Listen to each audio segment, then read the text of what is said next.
All right, thank you. I'm going to invite the family to join up here, and you folk can just face me.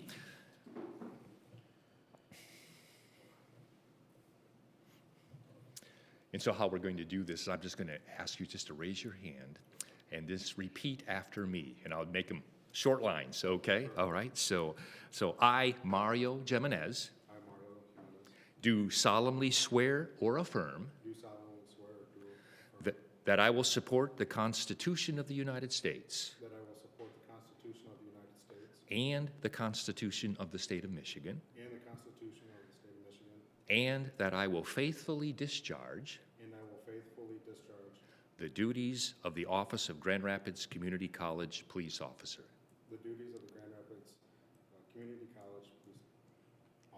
According to my ability. Congratulations.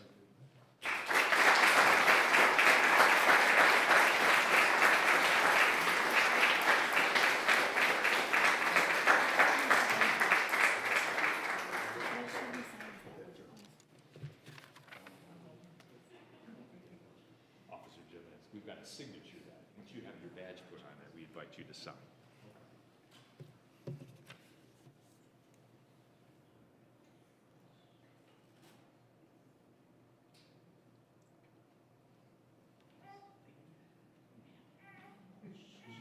Ooh.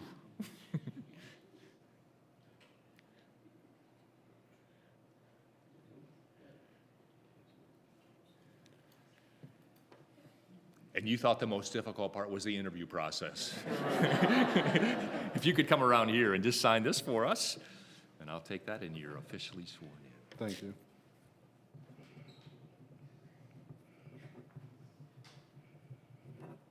All right. One more round of applause for all.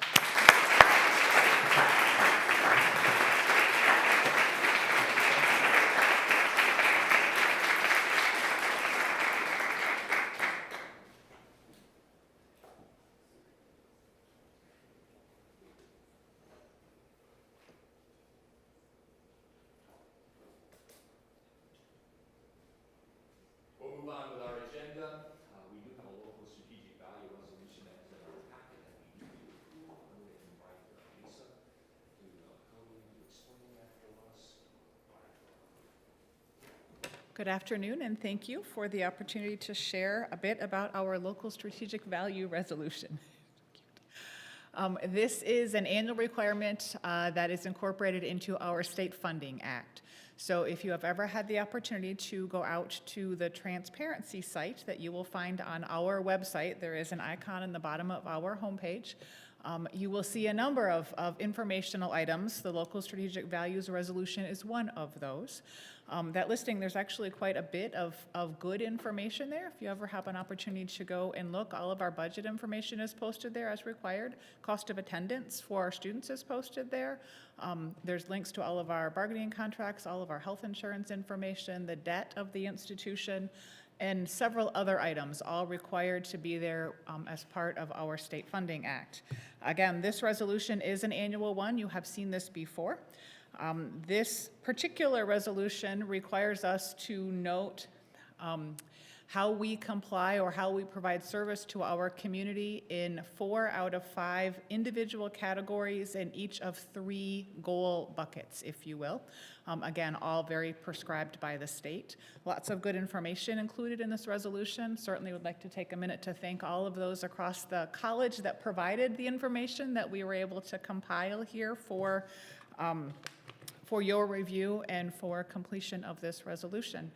Just a couple pieces of information. Total state aid for us is $19.9 million, 3.9% increase from last year. This local strategic values resolution comprises 5% of the new allocation that we receive, so that is why we complete it, among other reasons, and that total is approximately $46,000 for us. A very impressive document. A motion, please, to accept the resolution as presented. So moved. Is there discussion? I just want to echo the thanks to everybody who not only put this document together to summarize these activities, but to actually carry out these activities in our community. I was telling Dr. Olivares before the meeting, I'm so proud when this document comes around every year because it's a snapshot of some of the tendrils we have in the community and just some of the things we're doing. And I'm always so proud of this, so thank you. Well said. Anyone else? All those in favor signify by saying aye. Aye. Opposed, same sign. That motion carries. Thank you so much, Lisa. Let's move on to monitoring reports. We do have an executive limitation treatment of people report. I'm going to invite Christine Kuhn to the podium to present. Thank you. Oh, there we go. So good afternoon.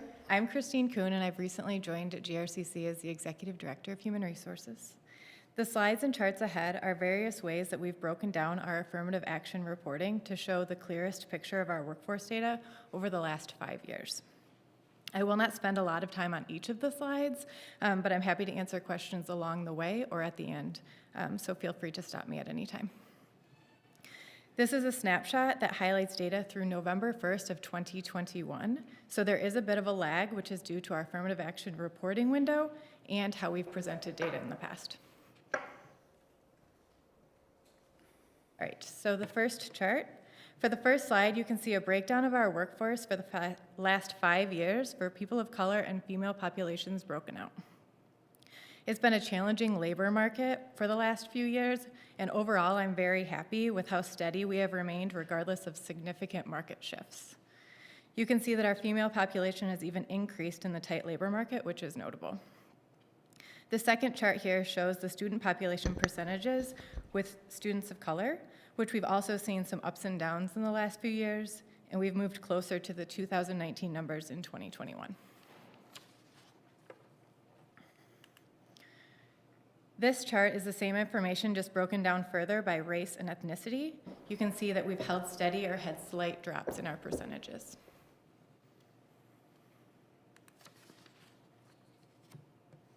Here, the data is broken down by employee group. This information includes full and part-time regular employees, which are those who hold ongoing benefit-eligible positions. Moving on to new hire rates. So we have had an increase in new hire activity since we've seen, and we see some increases and decreases against our demographic groups. We continue to expand our recruiting sources to include more sites to increase our exposure, particularly with people of color, people with disabilities, and our veteran groups. We continue to add sites to help us reach more diverse candidate pools, and this year we have added diversity jobs as a regular posting site. For the separation rates, one notable item here that I wanted to mention is that we have hired more Black, Hispanic, and Asian employees than we have separated, which is significant given the job market and the number of separations we've experienced. A quick question for you. When you look at the data, is it fair to assume that if you would do a comparison with seniority in some of these breakdowns, that the people with more seniority are less diverse? I'm wondering, as people begin to retire, will all of a sudden these demographics change because you're hiring a more diverse workforce than we have previously, and just because of history, we were less diverse in the past? Are we seeing that coming to fruition? So, in honesty, I haven't looked at it by years of longevity. I certainly can look at that and get back to you, but that would be probably a good assumption as we are bringing more people in with a more diverse background. That could be true. I'll follow up with Misty, though. All right. Any other questions on separations? I guess if my assumption is true, we might be able to see big jumps over the next generation of hires. Yeah, and I think we'll get to the applicant side, but I think you're seeing that too with more diverse applicant pools as well. All right, so promotion rates. So this chart reviews our promotion data, which reflects staff that move up a pay grade level, but does not include faculty promotion data. You can see that we have an increase in our promotion rates for categories that include our people of color. So here's the applicants. You can see that we're still yielding many qualified candidates for the positions that we post, and a great number of qualified candidates within our groups of females and people of color. As Kathy shared in her presentation last year, we continue to use evidence-based selection process for our staff positions, not faculty, which is supported by the Talent 2025 and is a process that's gaining a lot of momentum in the human resources and recruiting areas, in the market generally. We've made adjustments to the process as we've solicited feedback from both applicants and hiring managers, and we continue to solicit feedback and ensure that evidence-based selection is still working for GRCC to help with both our time to hire and mitigating bias from our hiring process.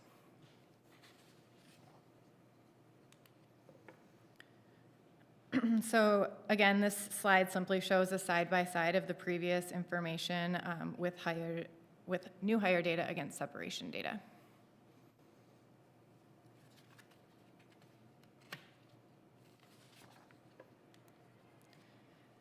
And then this is separation observations. So here's just another way to show a breakdown. It shows the difference or the counts between retirements and resignations, and also highlights the counts by employee group. And these are our employee groups by union code is what we would call it.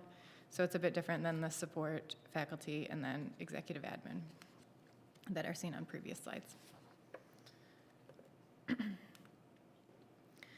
And then this slide shows promotion data by employee group. You'll notice that our people of color and our support groups have had significant opportunity for promotion. This is part and due to the separations that have opened up additional opportunities for internal bidding for higher level positions. In the charts, how might you be capturing intersectionality in terms of like people of color who also fit in the female category? How does that break out? Do you know what I mean? Last, how do I go back? One slide. So we report them separately. So it's the people of color and then female populations individually.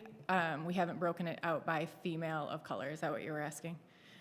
If you have specific questions about that, again, I'm happy to run those numbers for you, and I can work with Misty to get that for you. I just don't have it in front of me today. Okay. And then this is the last data point here. This is information on our adjunct employees. We don't have to report this on our affirmative action plans, but we think it's important to monitor. Our departments continue to struggle to find candidates of color for our adjunct positions, and Human Resources supports our department heads and program directors in their initiatives to fill the adjunct positions. As our enrollment has dropped, we've also had a lower need for new hires for our adjunct positions. We do post our adjunct positions now with our standard posting process, so they go out to all of our sites that full-time positions are posted to. And we will renew those postings if we know that there's going to be a particular need. All of our adjunct postings are left open until filled, so renewing the positions increases visibility of the availability of those positions. And then if we have a large need in the future for adjunct hiring, we have done adjunct recruitment fairs in the past. We just haven't needed to do that more recently, but could bring that back should we need to. And then just thank you for your time and supporting this work here at GRCC, and I'm happy to answer any other questions. Any other questions stimulated as we looked at the numbers? I'm wondering whether we will have a chance to look at that data a little bit longer, maybe get a copy of that, is that possible? Oh, I apologize. I thought you had it ahead of time. That's why I'll follow up, though, on those two questions with Misty. All right, Christine. Thank Thanks so you. much. Thank you. Yeah, you bet. Thank you. We're going to invite Lisa to come back to the podium to give us a financial update. Included in your packet, as is typical, are the monthly financial statements for this time period ended August 31st of 2022. It is still fairly early in the year as we look at our expenses, certainly are monitoring them carefully. What will perhaps stick out as you look at these statements in August and perhaps compare them to last year at this time is that our tuition revenue, tuition and fees, but primarily tuition revenue is down from what we saw last fall. Our billing units are down this fall. From previous years, they're down about 7%. We are still analyzing overall financial impact in the split of those billing units, which is how we track that tuition on the budgeting and accounting side, between the in-district, out-of-district, and out-of-state. So I don't have total numbers for you at this time. What I can share is that as we look at our projections, both for this year and then into the near future, we are also seeing a significant decline, purposefully so, in some of our adjunct and overload lines, which will help to balance that revenue loss. That, coupled with very conservative planning, leaves us fine for this year as we continue to evaluate that impact of the reduction in student count and billing units. I am not concerned at this point in time with overall financial picture for this year or again into the near future. We are starting to have expanded conversations about moving forward as the demographic changes, which we'll hear more about, I'm sure, in future board meetings, don't look like we will have significant increases in population as trended forward. So we are working on that, but at this point in time, again, for these financials, that would be the thing as you look at that probably stands out. Dr. Oliveris, as you talk to your peers, is this something that community colleges just across the state are experiencing or across the Midwest as far as, being down as number of enrollees? Well, if we look at community colleges in the state, I did see a report on Friday. Of the 27 community colleges that reported their numbers, only 7 were steady or a little bit ahead. The other 20 were definitely down. We are probably more down than others, and I will speak to that during my report. But nationally, this is a trend, and I think we need to be looking at it. We've been discussing it in our meetings in terms of what does this look like. It's not this didn't just happen today. This has been going on for a couple of decades that we have been predicting this shortfall, the demographics, but also more recently we're seeing attitudes of higher education changing in the landscape across the country. So it is hitting us, and it's something that we are paying a lot of attention to. But we're not alone in the state. I just want to make that clear, that we are, among others, wondering what's happening. And who knows, in the winter, they may all come back. I would be happy to answer any questions you Any other might have on the questions? statements. Hearing none, thank you so much. Again, thanks for your good work all of the time. That leads us to some updates. We have the opportunity for a Student Alliance report. I would love to invite Pablo Villabeso to come to the podium and give us his report. Thank you, Mr. Chairperson, and good afternoon, board members and Mr. Interim President.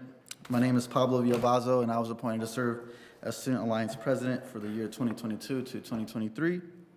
When I started my first day here, I wasn't entirely sure what to expect, but I had a lot of ideas that I thought would help improve community here at GRCC. I soon realized that although my ideas, which I thought were good ideas, they were not pertinent to what the campus really needed. And I needed to open my mind and rather also, more importantly, my ears to listen to what the campus was saying. In my short time here, I've had a few visitors join me for my office hours. And to my surprise, my visitors weren't looking for resources, rather they were offering up their resources to make this campus better. I believe this is because students are empowered when they see other students being empowered. One of the initial reasons I chose to pursue this role was because when I first walked through the student life hallway, I noticed the pictures of the last year's officers hanging up on the wall. Seeing other students being recognized for their accomplishments empowered me to pursue being more involved. Due to this and other reasons, Student Alliance used our budget to vote in favor of allocating $30,000 for new furniture in the Student Alliance offices. Somewhat influenced by what you see at the Gerald R. Ford Fieldhouse, we as Student Alliance believe that creating spaces where students can visually see pictures of other students and the accomplishments previous student leaders have done will encourage more activity and fellowship for future students to come. Our External Affairs Director, which I'm sure many of you know, Shantasia King, worked in conjunction with GRCC's Phi Theta Kappa chapter to create a survey for students. The questions were surrounding qualities that their next president should hold. The survey went out to all students on email on Tuesday, September 6th, and will close this Friday, September 23rd. Word is the open rate was just over 40%, and we look forward to getting those results to the search committee. I'm extremely blessed to hold this office and acknowledge that without my God, I would not be here standing in front of you all today. And I thank you all so much for your time, and I'll open up the space for any questions. Thank you. Thank you. You uncovered at your short tenure probably one of the major keys to good leadership: open mind, open ears. And thanks for reminding us of that. That was great. Any comments or questions from anyone? I appreciate the comment about pictures of students. It inspires, it motivates, it normalizes. That's a great point. I never thought of that. Thank you. Thank you for sharing that. Appreciate that. I just appreciate how you're claiming your voice and being vulnerable enough to listen and make adjustments. And I feel like I've heard your voice pop up in a couple other community settings, Yes. and kudos for you for Thank being you, Doctor. brave. So thank you. I appreciate that a lot. Yeah. Thank you so much. Yeah, I had the same response of to come in and say, I have all these ideas, and then say, well, wait a second, I need to stop and I need to listen. And that quote, students are empowered when they see others empowered, and leading in that way is amazing. So thank you for that. Thank you for sharing your voice. Thank you, Daniel. Thank you. I was just impressed he has office hours. That's commitment. That's cool. That's cool. Appreciate it. Yeah. Well, we'll look forward to hearing from you again. Thanks so much. Thank you so much. You bet. Have a good one. Moving on with our reports, foundation update from Kathy Mullins and Lisa Dopke. We had a couple of documents in our agenda packet. Wow. Good luck. Well, Yeah. good afternoon, Chairperson Cucci, Dr. Oliveris, Board of Trustees, and Ms. McClure Anderson. I am going to start my update this afternoon by turning it over to Lisa Dopke, who will give you a grants update. And you can follow. All right. Thanks, Kathy. All right, so my report is for the time period of July 1, 2020 through June 30th, 2021. We were much more of an average year in terms of grants awarded to the college. We were just over 5.1 million, but we had submitted just as many proposals as we did the year before. Just the funding landscape has changed just a little bit. Anytime there's a change in the federal administration and then the post-pandemic slump a little bit, I think that has affected us a little bit. The IIPD and SSPD grant programs, which are the internal programs with grants to staff members, faculty, and staff members to improve either so for faculty, it's to improve their teaching in some way, and for staff, it's to improve their assignment. Those returned last year. We awarded just over 25,000 to faculty members and just over 19,000 to staff members. Notable projects for last year included the TRIO Educational Opportunity Center. That was probably our most notable grant. It allowed us to conduct outreach in a 13-county region to adults who are 19 years or older. They provide services such as academic and career counseling, financial aid, and economic literacy workshops, and assistance to anyone who's just looking for information on returning to college. We also were awarded a grant from the Environmental Protection Agency, and so that was a big deal. It's for workforce training. Anytime you can break into a federal agency for the first time, That's always a good thing, and so that was an exciting award. And then we renewed our childcare access means parents in school grant. That one provides childcare at our campus preschool for student parents, and so that's always a huge help to the students. We get a lot of feedback, probably one of the grants we get the most feedback on from students directly, so it's a good impact. And the federal government did increase those awards this year by 30%, and so we were able to add wraparound services in addition to the child care. And that's it. Thank you. Questions? It's always impressive, by the way, to see the list of foundation, or the list of grants that we're able to get. Even on an average year. Yeah, absolutely. Absolutely, yeah. Lisa is a one-woman show right now, so it is very impressive when you think about the work that she's doing, so, yes. All right, thank you.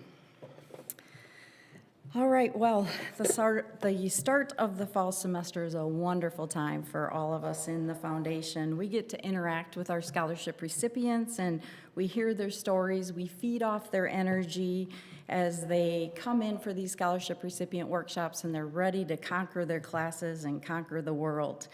The scholarships that they receive really build their confidence, and it makes us in the foundation that much more motivated to keep them receiving as many scholarships as they can, and we get to share their stories with our donors. And it's because of the donors, like many of us in this room, that I'm happy to report that as of today, 1,018 students have been awarded $1.2 million in scholarships so far for this 22-23 academic year. And I say so far because we are now in the process of re-awarding scholarship dollars for the winter semester. And the re-awarding is the scholarship dollars that we had originally awarded to students for fall, but students didn't attend or they just didn't accept those scholarship dollars. So we are now in the process of putting those back out there, but we don't want to award them now with the fall semester having started, so we're gonna put those on for winter semester in hopes that maybe that incentivizes some other students to enroll for winter. So that's good news for our students as they plan for the winter semester, because there are still some scholarship dollars left to disperse. And what we're looking at now is around $200,000 worth of scholarships that will still disperse for winter. And those numbers are great, especially when today I was looking back through my archives and looking through these reports that I give every year at this time. And 4 years ago, on September 17th in 2018, I reported to this group that we were awarding 684 students scholarships in the amount of $428,241. And at that point, that was significant. I mean, that was huge. And we were in the silent phase of kicking off the Broader Vision Capital Campaign, because we knew, even though that was a lot of money for us at that time, we knew there were a lot of students still looking for scholarship dollars, and that's still true today. So there's still a lot more work to do, and we know even today we have a lot of students that are still eligible for scholarships, and we need more scholarship dollars. So for the last few weeks, my team and I have been working on talking through what the next scholarship capital campaign looks like, and we know we need to focus on scholarships. The campus looks great, and Lakeshore campus is good, so we need to really look at focusing on a capital campaign that is looking at scholarships, but you need to do a feasibility study first. So that is the work of the foundation right now, is we are looking at that feasibility study, what it looks like, and who we'll work with to do a feasibility study. So that work is happening now with the idea that we would kick off a feasibility study in spring of 2023.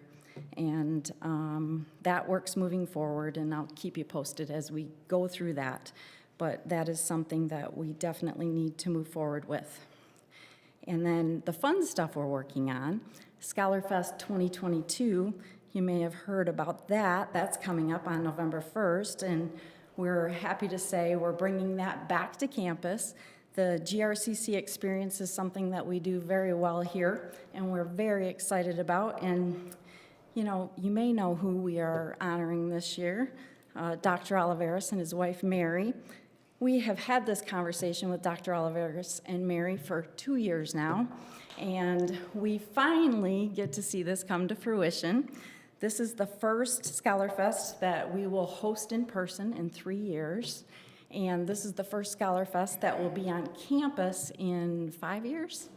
So we are doing that at the Secchia Piazza.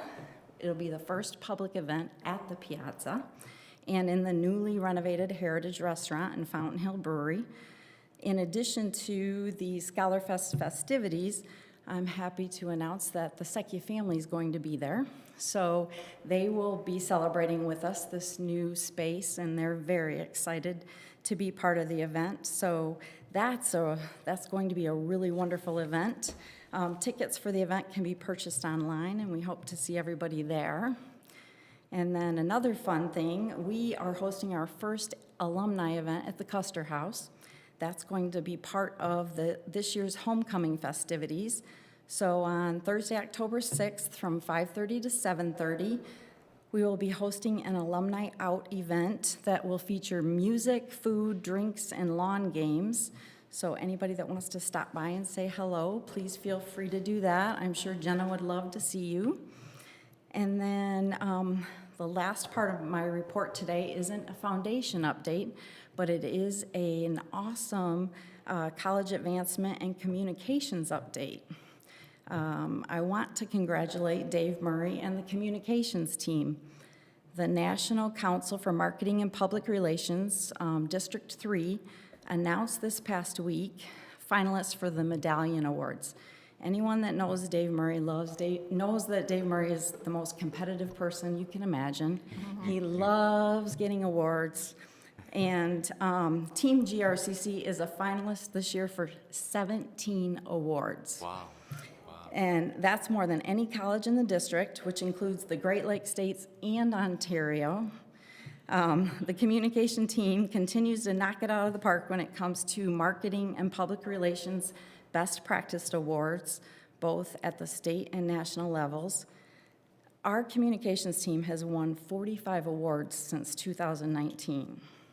Pretty impressive. And it is Dave Murray that is leading that charge and just cheers his team and makes them do all of that. So congratulations to the communications team and Dave Murray, and thanks for always making GRCC look so awesome. They do a phenomenal job. So congratulations to that team. And on that note, that's the end of my report. And does anyone have any questions? Trigger any thoughts or comments or questions? It's always fun to hear your report. I was going to mention the same thing. I've been sitting here for a number of years, and every year I sit here, the number of scholarship recipients continues to go up and up and up. It is amazing. I know. And we notice that, and we appreciate that a lot. Thank you. Good work. Thank you so much. So continuing with reports, board chair report, a couple of items. I'm going to ask Trustee Breinsma to give a brief report from MCCA.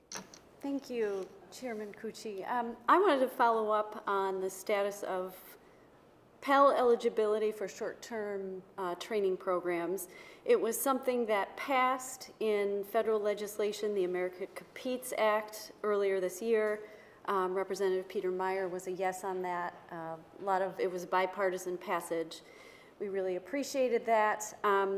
But the version of the America Competes Act that eventually was passed and enacted last month did not include Pell eligibility for short-term training programs. So that's something that the Michigan Community College Association and the Association of Community College Trustees thought might happen legislatively separately before the midterm elections, but it doesn't look like that's going to happen. So, and short-term Pell programs are our programs that are 150 clock hours for 8 weeks. And so we'll just try for federal grant eligibility for our students for those programs next year. Trigger any questions from anyone? We're glad you're representing us, by the way. Yeah. I can't think of a finer person that can remember all the details behind that. So I kicked out a note to the college community on Friday with a little update on the presidential search, but for the benefit of our public audience, application process, the applications have been closed, if you will. The narrowing down process is just at the early stages. It's our expectation that we will begin to, the steering committee, or the selection committee, excuse me, will begin to bring in candidates for initial conversations at the end of this month, the beginning of the next month.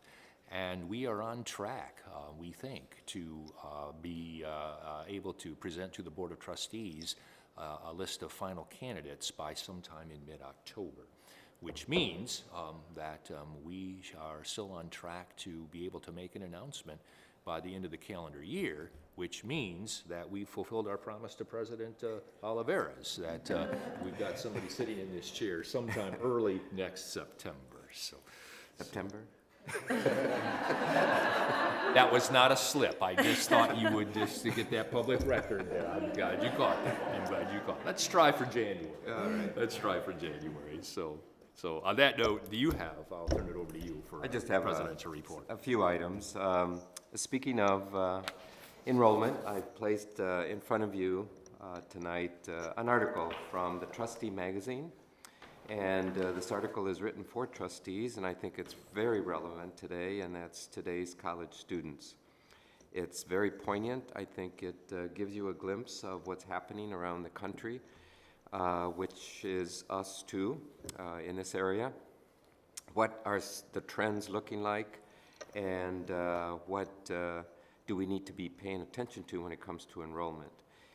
So it's not about what's going on today for us, it's what about the future. And so this is very relevant in terms of what does the college of the future look like, including what does GRCC for the future look like. I hope it spurs some thoughts in terms of candidates that are coming forward as president for GRCC. I think any person applying today is probably looking at this issue, and I want you to be ready for that. And as a new president enters, to be looking for what should GRCC be designing for the years to come. So as we look at enrollment, this is not a time to panic or anything. There will be students. The question is, who are they? What do they look like? And how do we need to serve them? So it's not just about bringing them in, but it's how do we deliver instruction and how do we keep them here? Very important item. I will be, as long as I'm here, bringing these kinds of things to you.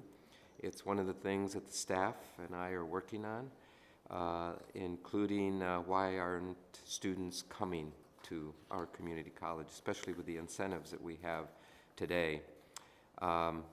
So we'll be looking at that. So read the article. I hope it's a good start to some good conversations. Secondly, I just want to make you aware that while you're searching for a new president and looking at candidates, I will be working with staff on an onboarding process for a new president. I think that's going to be very important to make sure that we are formally onboarding a president with a lot of information and data. And so we're starting to collect that now so that we can put it together and have a good onboarding process for a person to get on the ground running. So we'll be doing that. And the third and final item, I just want to make you aware that you may have heard that President Biden was at the Detroit Auto Show just recently, and we had one of our own invited, the only community college representative in the state, Julie Parks, was invited to be there, and she was able to meet with some of the White House advisors and also Secretary Buttigieg, and Dingell was there, and I believe Debbie Stabenow was there, and got to speak to them about GRCC and all the great things that are going on here with the great grants that we get from the federal government, as well as some state opportunities that we've been given. So we appreciate Julie's representation of GRCC, and that's a great thing for us to be telling the country about everything that's going on here. It's really good. It's also really good just for community colleges in general, what we do, what our mission is, and how important we are to this country. Thank you, Julie. Cool. Anything else? No, that's it. Thank you. Julie, remember where you got your start, okay? Okay? That's all we say, always say. Thank you so much. And thanks for that report. And thanks for doing the onboarding work. That's a call beyond the call of duty, and that's another reminder of how grateful we are that you're sitting where you're sitting. Thank you. Thank you to the staff, too. Moving along, we do not have any communication to the board to respond to, so I will accept a motion then to approve the consent items that were in our agenda. A motion to accept that, please. So moved. Thank you. Support? Support. All in favor signify by saying aye. Opposed, same sign. This is one of these rare months where we don't have purchases in excess of $100,000, so we're going to move right on. We have no action items unless I overlooked something. No? Okay. All right. Which leads us then to open comment. This is the time of the meeting where if anyone has anything they would like to address the board on any matter that relates to the college, you're invited and welcome to do so at this time. Anyone?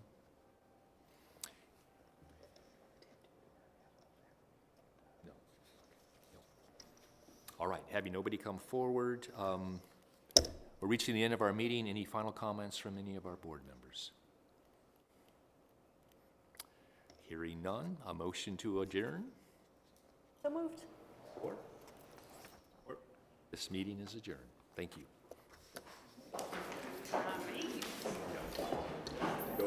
Hey, good luck. Yeah.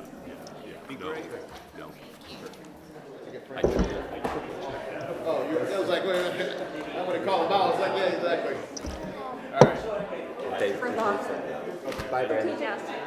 Triple check that. Because I'm overly